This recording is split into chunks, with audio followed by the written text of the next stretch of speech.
আসসালামু আলাইকুম। আজকে তৈরি করে দেখাবো বিফ ভুনা খিচুড়ি।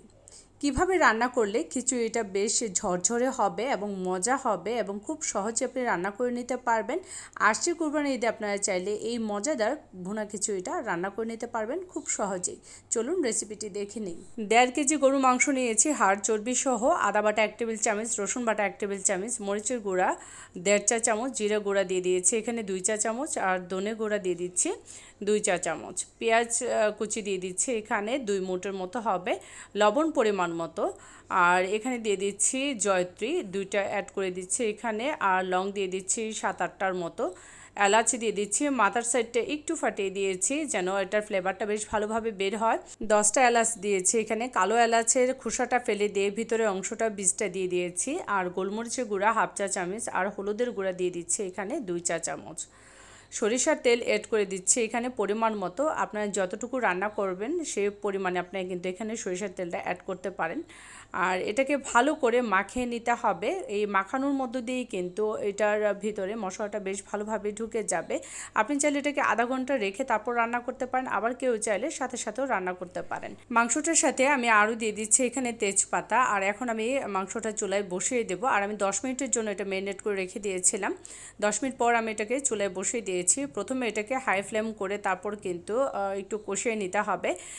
কিছুক্ষণ পরেই দেখবেন এটা থেকে পানি বের হয়ে গেছে, তখনই আপনি বুঝতে পারবেন যে এটার মধ্যে কতটুকু পানি অ্যাড করতে হবে। আর এই মাংসটার ভিতরে কিন্তু ঠান্ডা পানিটা না দিয়ে একটু গরম পানি দিবেন, এতে করে কিন্তু মাংসটা তাড়াতাড়ি হয়ে যাবে। যেহেতু রান্না অবস্থায় আছে সেটাও গরম ছিল, সুতরাং গরম পানি দিয়ে যদি আপনি রান্না করেন তাড়াতাড়ি রান্নাটা হয়ে যাবে। আর পানিটা এই পরিমাণে দিবেন যেন কিছু মাংস ডুবে থাকে আর কিছু মাংস ভেসে থাকে, ঠিক এইরকম করে কিন্তু মাংসগুলোকে রান্না করে নিতে হবে। আর ঢাকনাটা খুলে একটু পর পর নেড়েচেড়ে দিয়েই কিন্তু মাংসটাকে রান্না করে নেবেন। আর আমি একটা বল নিয়ে নিয়েছি, আর এখানে সুগন্ধির পোলার চাল নিয়ে নিচ্ছি 1 কেজি। আর চালটাকে ভিজিয়ে রেখে তারপর কিন্তু আজকে আমি খিচুড়িটা রান্না করে নেব। আর এখানে আমি 1 কেজি চাল নিয়েছি। প্রথমে চালটাকে বেশ ভালো করে ধুয়ে নিতে হবে। আর ধুয়ে নেওয়ার পর আধা ঘন্টা আপনি পানিতে ভিজিয়ে রেখে ঝরা দিয়ে তারপর কিন্তু খিচুড়িটা রান্না করে নেবেন। আর চালটাকে ভিজিয়ে রেখে তারপরে হাত দিয়ে কচলিয়ে তারপর আপনি রান্না করবেন, এতে কিন্তু আপনার পোলার চালগুলো কিন্তু ভেঙে যাবে আর খিচুড়িটা ঝরঝরে হবে না এবং ছোট ছোট দানা আকারে হয়ে যাবে। আর মাংসটা হয়ে গেছে, আর আমি মাংসটাকে এই অবস্থাতেই নামিয়ে নেব।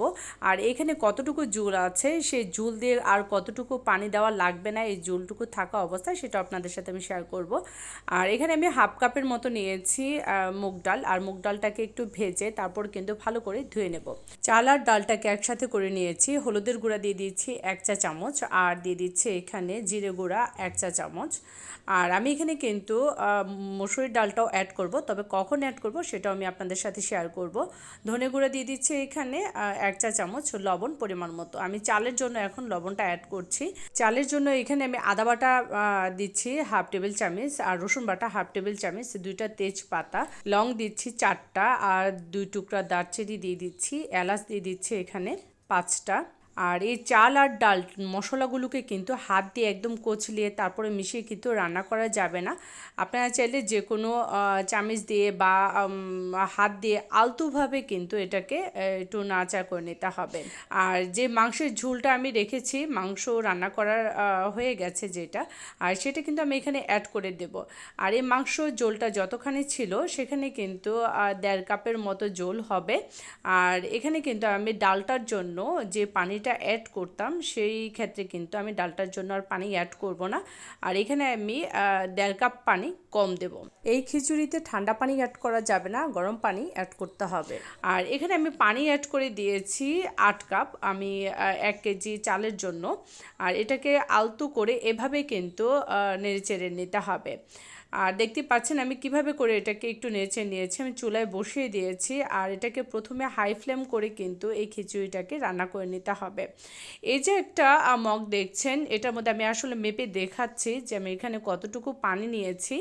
এই মগটার ভেতরে কিন্তু 5 কাপ পানি নেওয়া যায়, আর এই মগটা দিয়ে আমি 5 কাপ আরও 3 কাপ অ্যাড করে দিয়ে 8 কাপ দিয়ে খিচুড়িটা আমি বসিয়ে দিয়েছি। আরও হাফ কাপ নিয়েছি এখানে মসুরি ডাল, সেটা আমি পরে অ্যাড করব, ভালো করে ধুয়ে তারপর কিন্তু সাথে সাথে অ্যাড করে দেব। আর ঢাকনাটা খুলে খিচুড়িটাকে আমি আরেকটু আলতোভাবে নেড়ে চেড়ে দিচ্ছি। আর আমি পানি দিয়েছি 8 কাপ, আর 1.5 কাপ জল ছিল, তাহলে হয়েছে এখানে 9.5 কাপ। 9.5 কাপ পানি দিয়ে আপনার খিচুড়িটাকে একদম পারফেক্ট, একদম ঝরঝরে করে রান্না করে নিতে পারবেন। আর এ পর্যায়ে আপনাকে দেখে নিতে হবে যে খিচুড়িতে লবণটা ঠিক হয়েছে কিনা, না থাকলে একটু দিয়ে তারপর কিন্তু একটু নাড়াচাড়া করে ঢাকনা দিয়ে ঢেকে খিচুড়িটাকে রান্না করে নেবেন। আর যখন দেখবেন একটা বলক উঠে গেছে, তখনই কিন্তু ডালটাকে ভালো করে ধুয়ে সাথে সাথে এটাকে অ্যাড করে দিতে হবে। আমি কিন্তু মসুর ডালটাকে এখানে কিন্তু ভিজিয়ে রেখে তারপর কিন্তু এখানে অ্যাড করছি না, মসুর ডালটাকে আমি সাথে সাথে ধুয়ে অ্যাড করে দিয়েছি।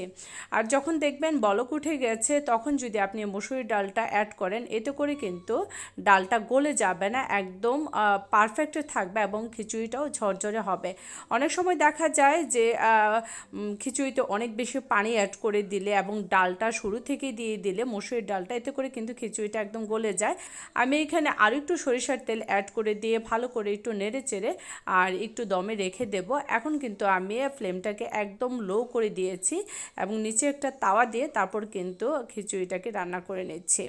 10 মিনিট পর কিন্তু আমি ঢাকনাটা খুলে নিয়েছি। দেখুন এখনও কিন্তু মসুর ডালটা ঠিকমতো হয়নি, আর আমি আলতো হাতে উল্টিয়ে দিয়ে তারপর কিন্তু আবারও ঢাকনা দিয়ে খিচুড়িটা রান্না করে নিচ্ছি।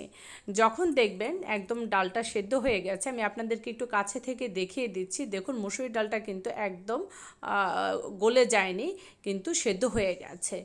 আজকের রেসিপিতে ঠিক আমি যেভাবে করে খিচুড়িটা রান্না করে দেখিয়েছি, আপনি যদি সেভাবে করে খিচুড়িটা রান্না করেন, আপনার খিচুড়িটা একদম পারফেক্ট ঝরঝরে ভুনা খিচুড়ি হবে। আশা করছি রেসিপিটা ট্রাই করবেন। মুগ ডাল আর চালটাকে কেন আমি একসাথে করে রান্না করে নিয়েছি সেটা বলছি। মুগ ডাল আর চালটা হতে একই সময় লাগে, তাই মুগ ডাল আর চালটাকে প্রথমে দিয়ে রান্না করে নেবেন, আর মসুরির ডালটা শেষে অ্যাড করবেন। আজকের এই ভুনা খিচুড়ির রেসিপিটি ভালো লেগে থাকলে লাইক, শেয়ার, কমেন্ট এবং সাবস্ক্রাইব করতে ভুলবেন না। এরকমই নিত্য নতুন রেসিপি পেতে পাশে থাকা নোটিফিকেশন বেলটি অন করে রাখবেন। যারা কাছে এবং দূরে থেকে এই ভিডিওটি দেখছেন, তাদের সবাইকে আমি ঈদের অগ্রিম শুভেচ্ছা জানিয়ে আজকের মতো এখানে বিদায় নিচ্ছি। আল্লাহ হাফেজ।